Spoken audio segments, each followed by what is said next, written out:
In Vidhi's new study, we speak to students, teachers, and parents about accessing and providing education for students with visual disabilities. What was your experience of studying in a classroom like? See, when I started school, uh, the situation was very pathetic, to use a strong word. And what used to happen was that, okay, especially the maths period, the teacher didn't know how to explain the concepts to us. Okay, and so we used to be just sitting there and listening to whatever she's saying.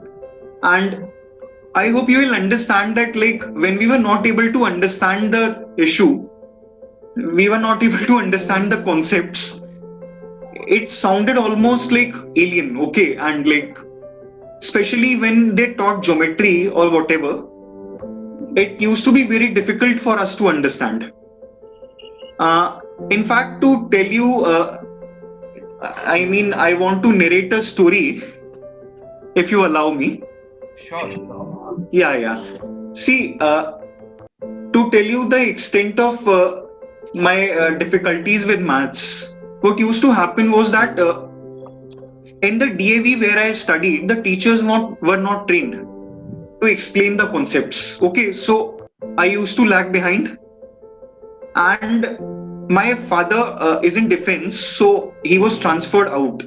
So I was like, no one was there to help me out in clarifying them further. So the net outcome was that I lagged behind. Okay, and in class 9s, you might be aware the blind students get an opportunity to choose whether they want to continue with maths and science. Okay, if they want, they can leave those subjects and choose IT and music. So it so happened that when I was in class 9th, my teacher, she gave a question paper in the unit test. I'm so sorry, where the questions were totally diagram based. Okay, like you had to see the figure, answer the questions. So the result was I was unable to clear the exam, and I decided that I will leave maths.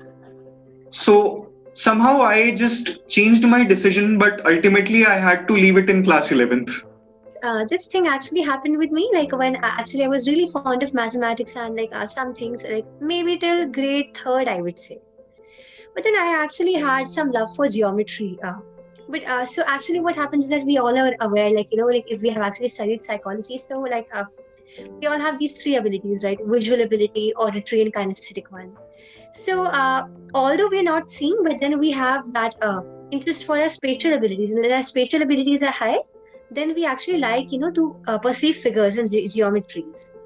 I also had a lot of love for that, despite being unable to see. So but then what happened was, like, since we all know that how things are, like it's not really accessible, like when we are studying in class, when the teachers are really discussing about triangles and congruencies on the blackboard, there was this urgent need to comprehend it there and then, but then it wasn't really possible because there were no special educators, and like not really it was accessible. Yeah, so Vidhi's new study finds that 80% of learning activities in NCERT's mathematics chapters and 33.9% of learning activities in science chapters were inaccessible to students with visual disabilities. Moreover, no alternatives for these inaccessible activities are provided to students.